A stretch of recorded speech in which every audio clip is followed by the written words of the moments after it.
Զուզախ գեղարվեստություն եք։ Տեսնում եմ ինչքան մարտական եք դուք տրամադրված, բայց մենք այսօր ես կուզենայի շատ ակտիվ քննարկումներ ունենայինք,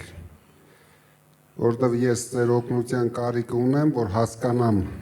Գեղարքունիքի բոլոր խնդիրները,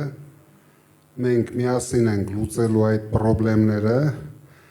մենք միասին ենք հաղթանակ տանելու, դրանից հետո միասին պետք է զարգացնենք Գեղարքունիքի մարզը։ Հիմա մեզ շատ անգամ ավելի կարևոր է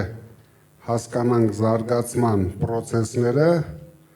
քանի որ մենք Ֆերոյանի հետ շատ վստահ ենք, որ հաղթանակը մեզ շատ մոտ է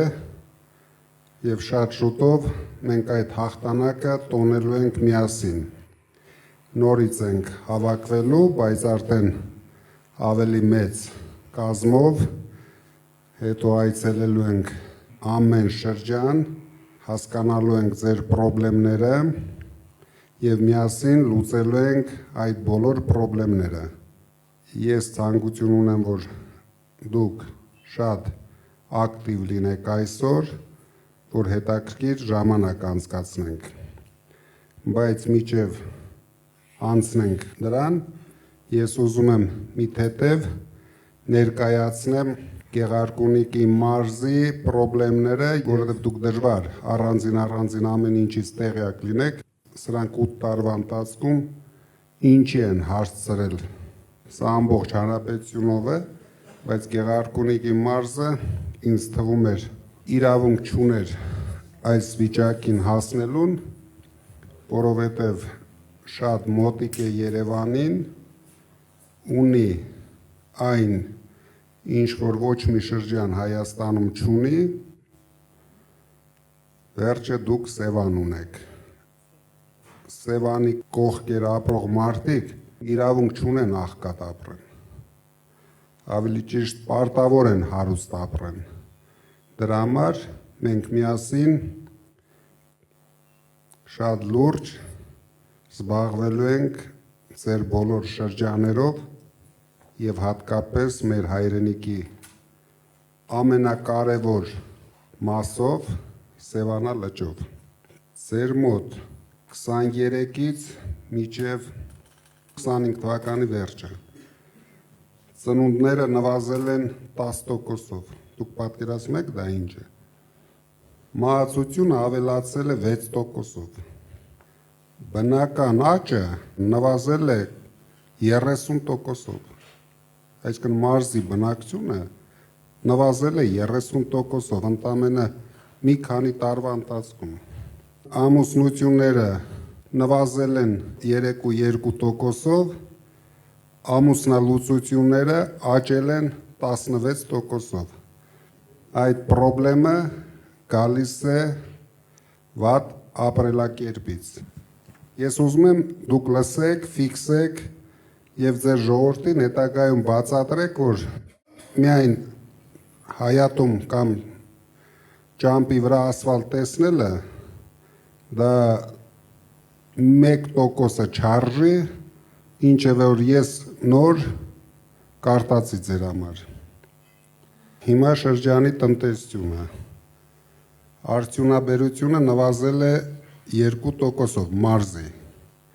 գյուղատնտեսությունը 4%-ով, շինարարությունը 1%-ով,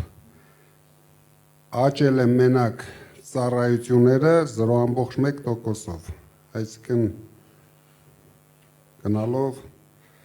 ամեն ինչ քանդվում է։ Դա ինչի համար կարտացի, որ դուք մոտավորապես պատկերացում ունենաք այն խնդիրների մասին, որ ունի մարզը աղքատությունը 7%-ով աճել է, եթե հանրապետության միջինը, ինչպես իրենք հայտարարում են, չնայած դա ամբողջությամբ սուտ թվեր են, 21% է, Գեղարքունիքի մարզում հասնում է 28%-ի։ Մարզերը շատ ահավոր տեմպով են աղքատանում, դրա համար ոչ ապահովագրությունը, ոչ թոշակները չեն կարող մարդկանց օգնել իրենց կենսամակարդակը բարձրացնելու համար։ Մենք հասկանալով այս բոլոր խնդիրները պետք է միասին ցուցաբերենք շատ մեծ հայրենասիրություն, կանգնեցնենք մեր երկիրը անդունդի եզրին կանգնեցրած այս թույլ, անկարող, անիմաստ իշխանությանը, որովհետև ոչ մի ասֆալտ մեզ պետք չի գալու, եթե այդ տարածքներում մարդիկ չապրեն։ Փաշինյանը կարող է այդ ասֆալտի վրա հետագայում միայնակ հեծանիվ քշի կամ Ալիևին հրավիրի իրենք քշեն միասին կամ առավել եւս Վարդենիսի կողմից շատ հեշտությամբ ադրբեջանցիները կգան քշեն, բայց մենք ձեզ հետ պետք է թույլ չտանք, պետք է մեկ օր շուտ կանգնեցնենք այս ահավոր process-ները, ինչը որ կատարվում է մեր հայրենիքի հետ եւ ձեր մարզի հետ։ Դուք պատկերացնում եք մարզի հիմնական բնակչությունը, ամենայն դեպս մեծ մասը ուղիղ կապ ունի Սևանա լճի հետ։ Սևանա լիճը աշխարհի ամենամաքուր լճերից մեկն է, բայց վստահ եմ, ոչ մեկը չի զբաղվում Սևանա լճով, բայց մենք ձեզ հետ պետք է Սևանա լիճը լճից փոխարինենք մեծ տնտեսական գործունեություն ունեցող հիմնարկի։ Սևանա լիճը պետք է դառնա ամենամեծ տնտեսական գործունեություն ունեցող հիմնարկներից մեկը։ Ամբողջ աշխարհում, օրինակ Նորվեգիայում գազի եւ նավթի հետ համարժեք տնտեսությանը օգնում ու զարգացնում է լասոսի արտադրությունը, ինչը հիմնականում ընդամենը լասոսի համար մաքուր ջրեր է պետք, ուրիշ ոչ մի բան պետք չի։ Ինքը իրան աճում ու զարգանում է, բայց այստեղ ոչ մի անգամ չի եղել տնտեսական քաղաքականություն, դրա համար մենք ունենալու ենք համակարգված մոտեցում, մենք ստեղծելու ենք բիզնես ծրագրեր, ով հնարավորություն, ցանկություն ու շնորհք ունի, բոլորը կարող են դրանով զբաղվել, բաց մինչև չդառնան միջին կամ մեծ բիզնես հարկ չեն վճարելու, հենց դառան միջին կամ մեծ բիզնես սկսելու եք հարկերը վճարել։ Աշխարհում կան շատ հարուստ երկրների օրինակներ, որտեղ փոքր եւ միջին բիզնեսը կազմում է տնտեսության 80%-ը։ Հայաստանում դա կազմում է ընդամենը 2%-ը։ Օրինակ Շվեյցարիայի նման հարուստ պետությունը ամբողջ պետության հիմքը փոքր եւ միջին բիզնեսն է։ Շատ ցածր հարկերով, բայց հարյուրավոր միլիարդ դոլարներ բյուջե են վճարում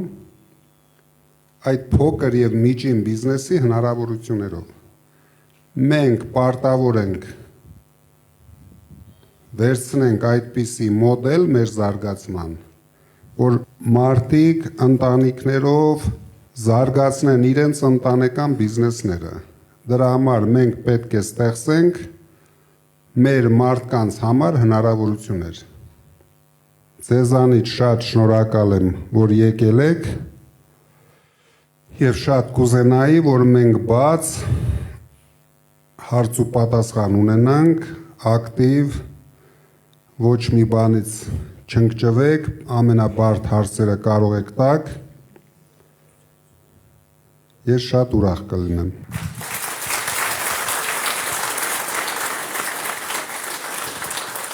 Պարոն Կարապետյան, հիմա Վարդենիսում այնպիսի պայմաններ են ստեղծված, որ Բոլորը լքում են իրենց բնակավայրերը։ 6000 հոգուց ավելի մարդ լքել է Վարդենից, գյուղերը դատարկվում են։ Ուրեմն ադրբեջանցիներ եկել են, նստել են լրիվ Վարդենիցի տարածքում։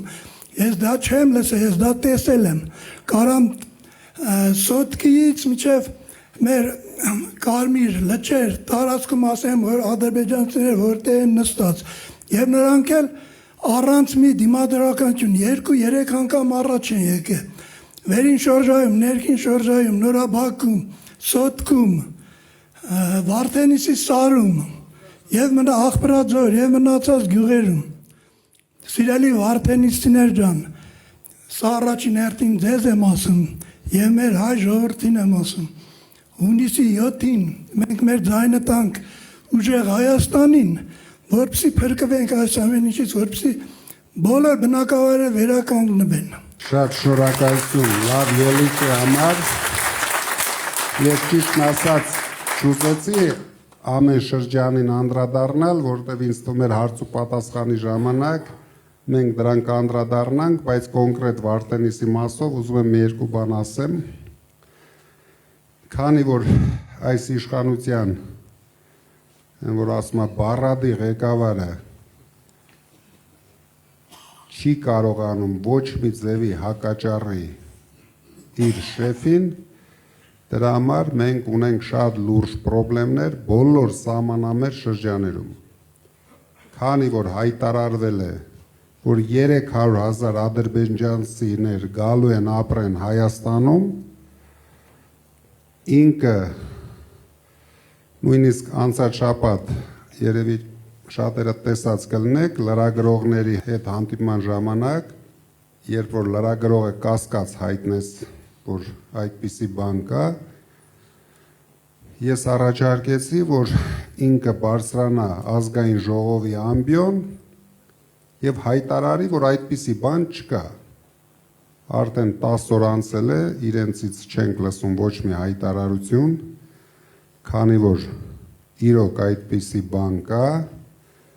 ինքը ունի վախեր, ունի ինձ թվում է գաղտնի պայմանավորվածություններ, դրա համար ամեն ինչ անում են, որ սահմանամերձ շրջաները նույնպես, ինչպես Արցախին խաղաղություն բերեց, կարող է խաղաղություն բերել Վարդենիսին եւ ամենակարևորը ես շատ մեծ անհանգստություն ունեմ, որ ինքը կարող է խաղաղություն բերել Սյունիքին, հայաթափել Սյունիքը, բերել լցնել ադրբեջանցիներով եւ հետո նորից գոռալ միկրոֆոներով, որ ոչինչ խաղաղություն են բերել, այն իր կրծքի բրոշկեն մի քիչ փոքրացնի եւ կապացուցի, որ սա միակ ոնց որ երեք հայտարարեց, որ Արցախը նույնիսկ շարժումն է սխալ եղել, կհայտարարի, որ ինչ է ժողովուրդ ջան, Վարդենիսը բասար գեճար է եղել։ Ես պրիճոմ, հեսա վերցրեք պատմությունը կարդացեք, պատմական ինչ որ հատվածում անունը բասար գեճար է եղել։ Հետո կանցնի մեր Սևանին, կասի Սևանը գյոլճա է եղել, դաժե Ֆերոյանին չի հարգի։ Այս մարդը իրոք ոչ մի սրբություն չունի։ Ու ոչ միայն կարող էր սրբություն չունենալ, բայց թողել հանգիստ գնալ։ Իր համար Ենոկավանում մի հատ խոզաբուծարան կունենար, հանգիստ դրանով կզբաղվեր։ Ինքը իրավունք չունի կապ ունենա մեր երկրի ու ժողովրդի ապագայի հետ, որովհետև դա վտանգավոր է թե մեր պետությանը, թե մեր ժողովրդին։ Չեմ ուզում ամեն անգամ ասեմ, բայց ակտիվ եղեք, որովհետև իրոք մենք կանգնած ենք ջրբաժանի առջև։ Մենք կարող ենք մեկ սխալ քայլ անելով շատ ծանր ճակատագրի արժանացնենք մեր երկիրը ու ժողովրդին։ Ու ինքը արդեն գիտեք հայտարարել է 4-րդ հանրապետություն,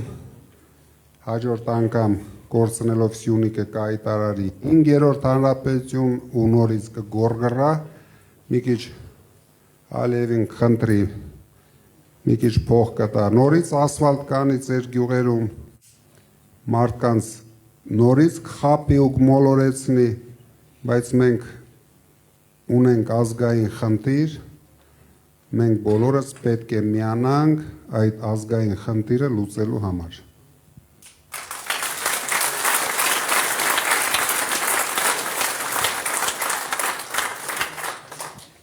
Ուրախ եմ ձեզ հետ հանդիպել, իմ անունը Նայիրի է, քաղաք Մարտունիից։ Պարոն Կարապետյան, ինչպես գիտեք, Մարտունի եւ ամբողջ Գեղարքունիքի շրջանը բարձրադիր են։ Ես մի առաջարկ ունեմ, պարոն Կարապետյան, որ մեր բարձրադիր շրջաններում, հատկապես այն տեղերում, որտեղ 1900 մետրից բարձր է Հայաստանի այն շրջաններում, գույքա հարկը վերացնել, տեսեք, այսպիսի բան կա, որ մարդը, երբ որ ուզում են տուն կառուցել, պետությանը մեծ գումարներ են վճարում, հատկապես այս իշխանությունների օրոք այդ հարկերը ավելի բարձրացվել են, հողի հարկերը, գույքի հարկերը բոլորը բարձրացվել են շատ, ու մարդիկ այս խնդրի պատճառով շատ ժամանակ չեն կարողանում տուն կառուցել։ Մենք տանելու ենք շատ լուրջ քաղաքականություն, օգտագործելով Սփյուռքի հնարավորությունները։ Գույքը հարկը դա շատ կարևոր հարց էր բարձրացեցիք, բայց հավատացեք, դա երևի ամենափոքր խնդիրներն են շրջանի, դա երևի ամենահեշտ լուծվող խնդիրն է շրջանում, մեզ համար ամենակարևորը ձեր շրջանում ստեղծել աշխատատեղեր, որպեսզի առաջերտին կանգնեցնենք մարդկանց տեղափոխվելը եւ հնարավորություն ստեղծենք մարդկանց Սփյուռքի վերադարձը։ Մենք կորցնում ենք մեր լավագույն մարդկանց, չունենալով աշխատատեղեր, դրա համար դուք գիտեք, մենք հայտարարում ենք մեր ծրագիրը, վստահ եղեք, որ մենք անելու ենք դա առավելագույնս մարզերում եւ 5 տարի հետո դուք բարձրացնեք լրիվ ուրիշ հարցեր, որ կարելի է սա էլ այսպես անել, արդեն ոգևորությամբ, որ դուք տեսնեք, որ դուք զարգանում եք։ Միայն հարկերը չի պրոբլեմը մեր մարդկանց առավել եւս շրջաներում կանանց համար աշխատատեղեր ստեղծելն է։ Տղամարդիկ էլի ինչ որ ձևի խոպան գնալով, թե տեղում ինչ որ շինարական աշխատանքների մեջ կարողանում են ընդգրկվել եւ աշխատատեղեր գտնել, բայց ես վստահ եմ, որ կանայք բացարձակ այդ հնարավորությունը չունեն եւ նույնիսկ երիտասարդ տարիներում արդեն դառնում են տնային տնտեսուհիներ, որովհետեւ իրենց կյանքը արդեն ուրիշ ձևի չեն պատկերացնում։ Դրանք միայն իրենց թվում է, որ իրենք ծնվել են, որ տունը նստեն, մենակ երեխա պահեն, մեծացնեն, բայց զարգանալու, աշխատելու հնարավորություններից զրկված են։ Դրա համար դուք լավ կանեք, որ այլ հարցեր էլ բարձրացնեք ձեր շրջաներից, քանի որ մենք դրանցով ձեզ հետ միասին պարտավոր ենք զբաղվենք։ Մենք կնայենք այդ բոլոր հարցերը։ Շնորհակալ եմ, պարոն Կարապետյան։ Բարև ձեզ, պարոն Կարապետյան,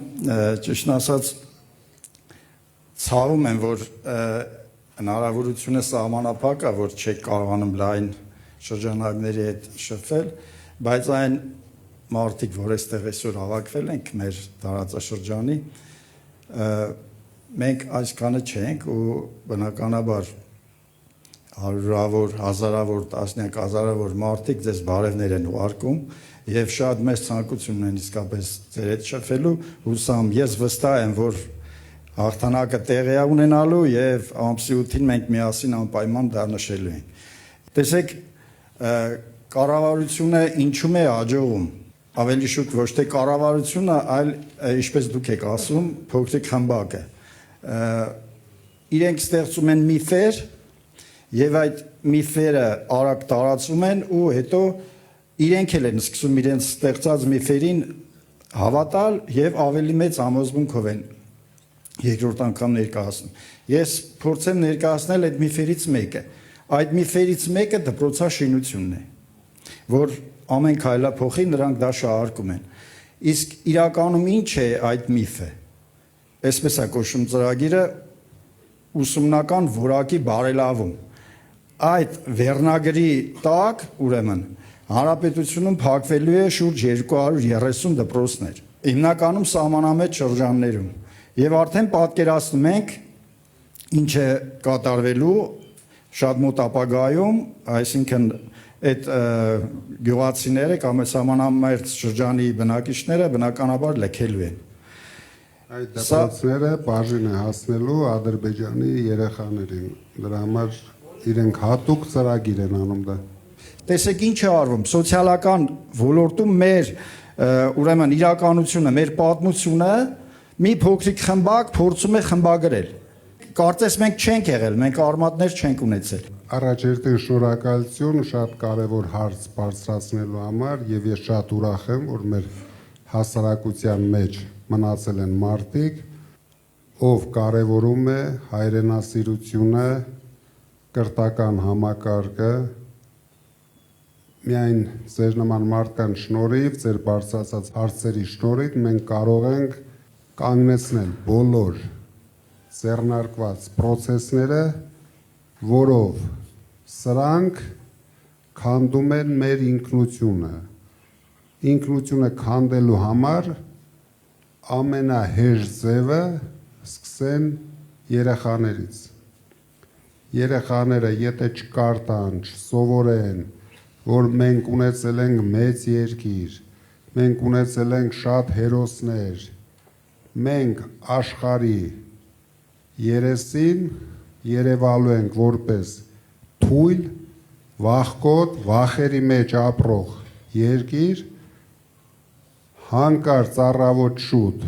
Ալիևը փրշտա, մենք պարտավոր ենք բոլորս արձագանքենք դրան եւ սկսենք գոռալ, որ մենակ Փաշինյանը կարող է մեզ բերել խաղաղություն։ Ամբողջությամբ կորցրել ենք ազգային ինքնասիրությունը, բոլոր մակարդակներով։ Դուք նայեք, ուշադիր նայեք։ Այդ մարդը ոչ մի բան չի կարողանում ներկայացնել։ Հիմա մտելա ընտրական պայքարի մեջ։ Մենք ծրագիր ենք ներկայացրել։ Իրենք էլ են ծրագիր ներկայացրել։ Վերցրեք ուսումնասիրեք։ Մենք հայտարարում ենք, որ մանկավարժների, կուլտուրայի բնագավառի աշխատողների, աշխատավարձները 5 տարում ամեն տարի համամասնորեն 150%-ով բարձրացում ենք։ Դա նրա համար ենք անում, որ լուծենք ձեր ասած խնդիրները, քանի որ եթե մենք չունենանք նորմալ հայրենասեր մանկավարժներ, չխրախուսվի այդ մասնագիտությունը, ես մանկավարժի ընտանիքից եմ, հայրս, մայրս եղել են մանկավարժներ, եւ ես տեսել եմ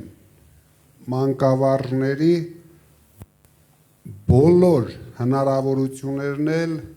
ոչ հնարավորություններն էլ, պետությունը պետք է խրախուսի եւ աջակցի ամենակարևոր մասնագիտությունը, որտեղ ծնողների հետ զուգահեռ այդ մասնագիտությունը դաստիարակում է մարդկանց, երեխաներին եւ ինչպիսի երեխաներ կունենա ցանկացած ընտանիք, շատ կարեւոր է մանկավարժների աշխատանքը։ Հիմա կոնկրետ Վարդենիսը ռեալ վտանգի տակ է։ Ունեին մեկ հատ թե հանրապետության համար, թե շրջանի համար կարևոր զարգացման օբյեկտ, որի կեսը նվիրեցին, դուք գիտեք, որ առանց նույնիսկ կրակոցի նվիրեցին ադրբեջանցիներին։ Սոտկի հանգը, մարդիկ նույնիսկ չեն պայքարում այն բանի համար, որը սովետական ժամանակներից եղել է մեր երկրի զարգացման հենասյուներից մեկը։ ինքը Արցախից բացի ավելի վտանգավոր բաներ ա արել։ Մենք կամաց, հիմա դուք տեսնեք ամեն ինչ բացահայտելու ենք, ամեն օր բացահայտելու ենք, որ մարդիկ հասկանան, որ մենակ հաց ուտելն ու ասֆալտով քայլելը դա ինքնանպատակ չի, որ սա է մեր ազգային ինքնությունը, ազգի հարստությունը, մեր երկիրը, մեր հասարակությունը այնպես է դեգրադացվել, որ մարդիկ միայն մտածում են մի հատ խալազիլնիկի մասին։ Հայրենիք, հայրենասիրություն, հասկացողությունը թողել ենք անցյալում։ Սրանց համար մարդը գոյություն չունի։ Սրանց համար իրենց աթոռը,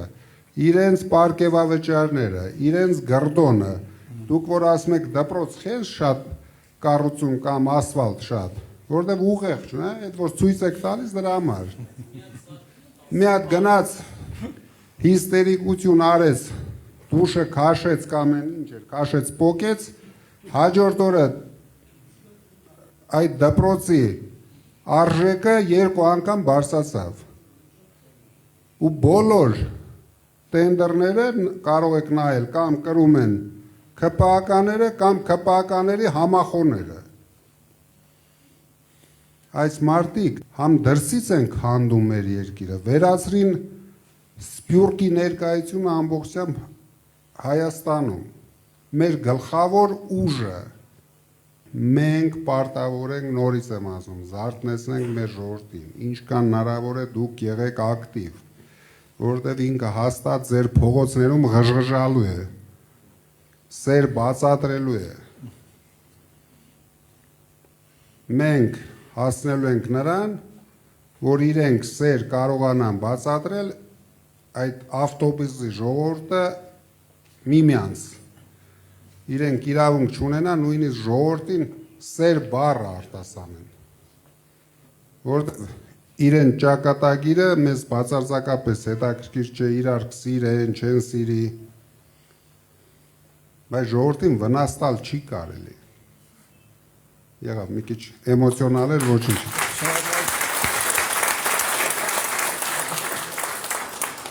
Պարոն Կարապետյան, շատ հպարտ եմ, որ գտնվում եմ այստեղ։ Բոլորս տեղյակ ենք, որ դուք մեծ ներդրում ունեք հիվանդանոցաշինության գործում։ Հարցս վերաբերվում է մեր Մարտունու քաղաքին, որտեղ առկա է ծննդատուն, բայց ոչ բարվոք վիճակում է, քանի որ մենք վստահ ենք, որ հունիսի 7-ին ունենալու ենք վարչապետ եւ դա դուք եք լինելու, ուզում եմ առաջարկել ձեզ եւ խնդրել, որպեսզի հիմնանորոգեք Մարտունու քաղաքի ծննդատունը։ Շնորհակալություն։ Շատ կարևոր հարց էր։ Ու հիմա եթե ես կարող եմ sense խոստում տալ, բայց դա համարվելու է ընտրակաշառք։ Դրա համար դուք վստահ եղեք,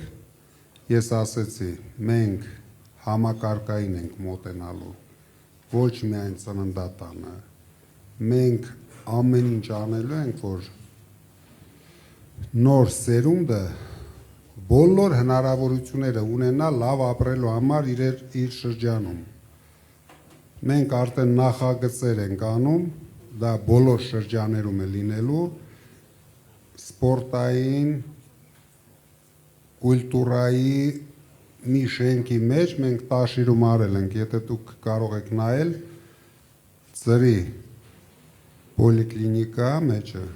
պոլիկլինիկա չի, ժամանակակից դիագնոստիկ սենտր, նույնպես Տաշիրում արել ենք, մենք այդ ամեն ինչ անելու ենք։ Ու շատ քիչ բյուջետային փողեր ենք օգտագործելու։ Հիմնականում, դուք երևի ոչ մեկը չեք կասկածում, իմ այլ հնարավորությունների, իմ ընկերների հնարավորությունների մասին, ձեր մարտունեցի տղեկի հնարավորությունների մասին, ձեր տղեկն են ամեն ինչ կառուցելու, մի կասկածեք։ Ձեր տղաները եւ հայ բիզնեսմենները։ Շնորհակալություն պարոն Կարապետյան, Գեղարքունիքի մարզ, Մարտունու շրջան, գյուղ Արծվանից, Բեկլարյան Արմեն։ Պարոն Կարապետյան, հարցս ի սկզբանե վերաբերվում էր Սևանա լճին եւ իրապես բավականին հուսադրված եմ, որ առաջինը դուք խոսեցիք դրա մասին, կարևորություն տալով այդ կարևոր հարցին։ Պետք չէ լինել ոլորտում փորձագետ, որպեսզի հասկանանք, որ հանրապետության կարևորագույն ռեսուրսներից մեկը Սևանա լիճը չի օգտագործվում ինչպես հարկն է։ Այն է պահել էկոլոգիապես մաքուր եւ օգտագործել ձկնորսությունը որպես տնտեսության մեջ կարևորագույն գործիք։ Հարցս հետևյալն է, պարոն Կարապետյան, ուժեղ Հայաստանը ձեր գլխավորությամբ արդեն ունեք կոնկրետ ծրագրեր, որոնք հնարավորություն կտան լուծել այդ խնդիրները։ Սևանի մասով ոչ թե մենք ունենք ծրագիր, մենք արդեն ունենք նախագծերը։ Սևանը դուք հիշում եք անցած շաբաթ մենք հայտարարեցինք $1 միլիարդ Հայաստանի туриզմի զարգացման մեջ, որից 500-ը գնալու է մարզերում եւ դուք հասկանում եք, որ դրա ահագին մեծ մասը գնալու է Սևանի զարգացման համար։ Դա մասնավոր ներդրումներ է լինելու, դա բյուջեի հետ ոչ մի կապ չի ունենալու։ Դուք շատ արագ կտեսնեք Սևանի մեր մոտեցումները, որովհետեւ մենք ուրիշ իրավունք չունենք երկրորդ լիճ, երկրորդ Սևան կամ ավելի փոքր Սևան։ Դա մեր միակ ջրային հարստություն է, թե բիզնես զարգացնելու համար, թե туриզմի զարգացման համար։ Մեր ժողովուրդը, գյուղացիները ուզում են լսել, թե այդ հարցին ինչ լուծում է տրվելու, իրենց հաջորդ վարչապետ Սամվել Կարապետյանը։ Գյուղացի երեխան դպրոցից որ գալիս է տուն, ինքը չի կարող ինքնակրթվել, զարգանալ։ Գյուղում ապրող երիտասարդը օրերն է հաշվում, որ ինքը գիտեմ դառնա չափահաս գնա բանակ հետ գա ու փախնի գյուղից։ Դուք հավատացեք, Մարտունու շրջանը ամենա ոչ զարգացածը չի։ Դուք գնացեք նայեք Շիրակի մարզին ինչ է կատարվում, նայեք Տաուշի մարզում մարդիկ ոնց են ապրում։ Ժողովրդին հասցրել են աղքատության եզրին, ժողովուրդը կորցրել են ամեն ինչի նկատմամբ հույսը, այնքան են խոստացել չեն արել, որ այսօր ոչ մեկը չի պատկերացնում, թե մարդը միկրոֆոնը վերցնում, բան ասում, վաղը դա անելու է։ Դրա համար մենք չենք ասում խոստանում ենք, մենք ասում ենք երաշխավորում ենք։ Այդ բոլոր խնդիրների լուծումը մենք երաշխավորում ենք։ Եվ դուք կարող եք զարմանալ, դրանով չենք ծանրաբեռնելու պետական բյուջեն, որտեղ իրենք պետական բյուջեն լցնում են իրենց գրպաները։ Մենք ամեն ինչ անելու ենք, որ ժողովուրդը լցնի իր գրպանը, որ մարդիկ զգան, որ ձեր գյուղում կարող են ավելի լավ ապրել, քան Երևանի կենտրոնում, որ դուք հավասար հնարավորություն ունենաք ձեր երեխաներին զարգացնելու։ Ես շատ լավ հասկանում եմ, ես էլ գյուղացի տղա եմ։ Դրա համար, որ գնաք մեր գյուղ նայեք, մենք այդ բոլոր հարցերի լուծումը թե մեր գյուղի համար, թե Տաշիր քաղաքի համար տվել ենք։ Դուք տեսնեք այնտեղ, որ ցանկացած երեխա ամեն օր զբաղմունք ունի։ Ու արդեն երեխաները ոչ մի ցանկություն չունեն թափառեն։ Ու մեր գյուղում չկա նարկոման։ Մենք պետք է փոխենք մեր հասարակության մոտեցումները։ Մենք պետք է առողջացնենք մեր հասարակությանը։ Հույս տանք հասարակությունը, վերացնենք այս ապաթիան, վերացնենք վախերը։ Վախերի վրա ժողովրդի հենա հելնում գոռում է, եթե մեզ չընտրեք, սեպտեմբերին պատերազմ կլինի։ Ավելի լավ չի մենք մինչև սեպտեմբեր իրան ռադ անենք, էլ պատերազմ էլ չի լինի, ոչ մի բան էլ չի լինի։ Հանգիստ մեր ժողովուրդը կապրի։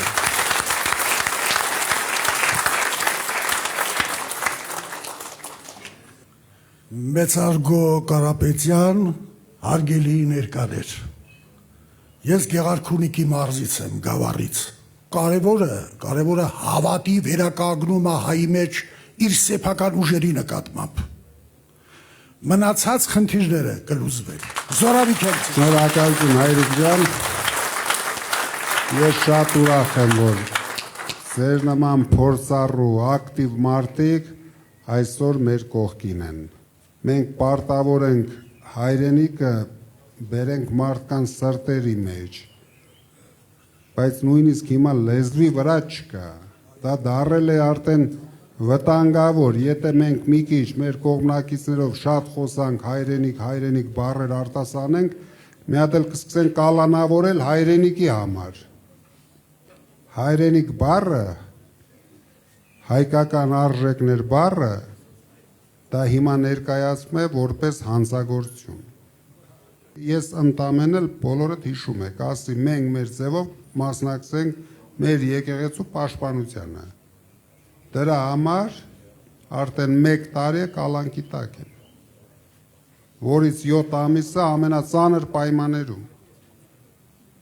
Սրանք իրոք անհայրենիք են։ Պատկերացրեք, մեր երկրի գլխավոր հերոսը Փաշինյանն է։ Դուք պատկերացնում եք մի պետություն, ազգ, ում հերոսը Փաշինյանն է։ Տվեք երկրորդ հերոսի անունը։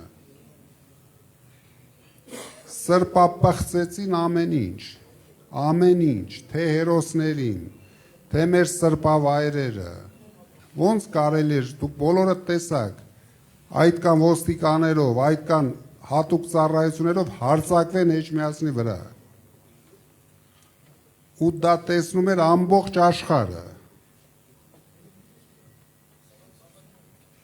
Ես հիմա շատ հանդիպումներ եմ ունենում, այսօր ժամը 1:30 նորից եկել էին հանդիպելու Շվեյցարիայի գլխավոր կուսակցության ղեկավարը, նրանք ապշած են։ Ինչպես դուք նշել եք ձեր խոսքում, Քյավառցի լինելը դա բրենդ է,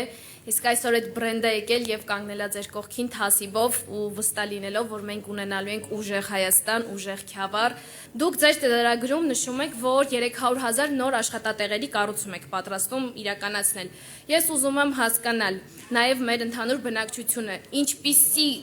ծրագրեր կա աշխատանքի կառուցման Գավառ քաղաքում, Հացառատ թաղամասում եւ նման մեր փոքր գյուղերում, որպիսի մեր ժողովուրդ բնակչություն ստիպված չլինի դուրս գա մեծ քաղաք, թեկուզ Երևանում աշխատելու, այլ մնա իր բնորանում աշխատի եւ ստեղծի։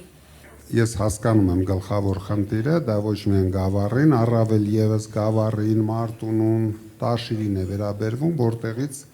շատ են արտագնա աշխատանքի մեկնողները։ Դրա համար մենք առաջի հերթին մտածելու ենք այդ քաղաքների, գյուղերի կանանց աշխատատեղով ապահովելու համար։ Դուք կարող եք նայել, մենք այդ խնդիրը ամբողջությամբ լուծել ենք Տաշիրում, ամենահեշտ ու ամենաարագը կանանց աշխատանքի տեղավորելու համար դա զարգացնել թեթև արդյունաբերությունը, որովհետև դա շատ արագ ալնում։ Ասենք ամենաշատը 6-8 ամսում կարող ենք ապահովել աշխատատեղերով։ Եվ հետագայում մենք մշակել ենք բոլոր շրջաների համար ծրագրեր, Արարատյան դաշտավայրը ունենալու է իր ծրագիրը, Սևանը իր ծրագիրը, Քյավառը իր ծրագիրը, Մարտունին իր ծրագիրը, մենք աշխատելու ենք տեղի մարդկանց հետ, որ հասկանանք ինչը կարող ենք արագ անել։ Մենք անող կառուցող ժողովուրդ ենք։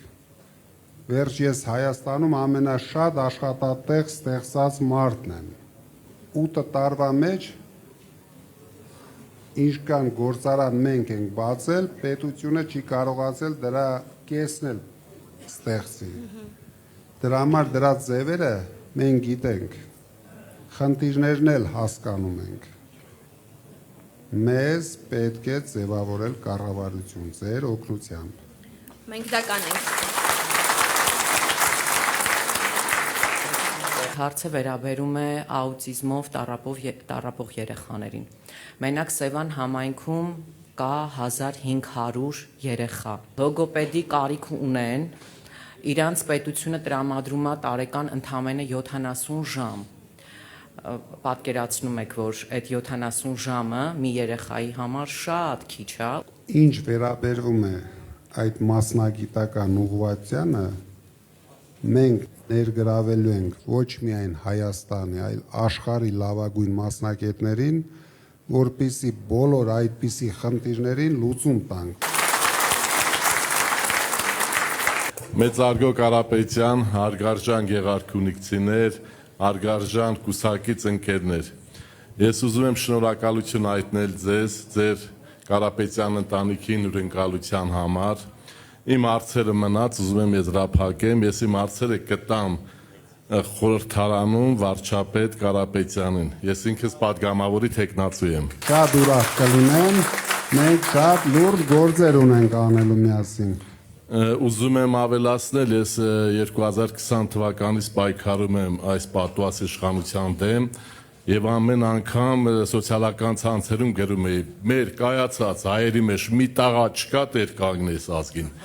Աստված մեզ բարի աչք գտնվեց եւ աշխարհարչակ հայերից մեկին է ուղարկել մեր հզոր Կարապետյանին մեր ուժեղ Կարապետյանին մենք բոլորս ձեր հետ միասին պայքարելու ենք հանուն մեր Հայաստանի հանուն մեր հայրենիքի հանուն մեր հանրության շնորհակալություն ձեզ Ձեզանից էլ շատ շնորհակալ եմ Իրոք շատ հաճելի ժամանակ անցկացրեցինք, ինձ համար էլ սա շատ կարևոր էր լսել ձեր խնդիրները, մենք ձեզ հետ լուրջ աշխատանք ունենք անելու։ Լինենք համառ, բոլորդ հաստատ վստահ եղեք, մենք մեկ քայլ ենք հաղթանակից։ Մեզ պետք է ամենակարևորը այս ամիսը ռացիոնալ օգտագործենք, այսինքն որ ավելի հասկանալի ասեմ, հաղթանակի համար բոլոր տվյալներ ու ռեյտինգները մենք ունենք։ Մնում է ընտրության օրը ճիշտ կազմակերպենք ընտրության մասնակցելու process-ը։ Եթե մենք դա ապահովում ենք, ես կարող եմ ասել, արդեն մենք խնդիր չունենք։ Դուք տեսնում եք դրա հիստերիաները, դա ինչից է գալիս, որ ինքն էլ է դա տեսնում։ Ինք արդեն անջատվել է ժողովրդից։ Նորից անցել է իր գլխավոր դերասանական հնարքներին։ Կարող է կանգնի լացի, կարող է ծնկի գա։ Ես այն օրը ասեցի, մեր ուժը իրեն ծնկի է բերելու հայ ժողովրդի առաջ։ Ու մենք իրեն ծնկի ենք բերել։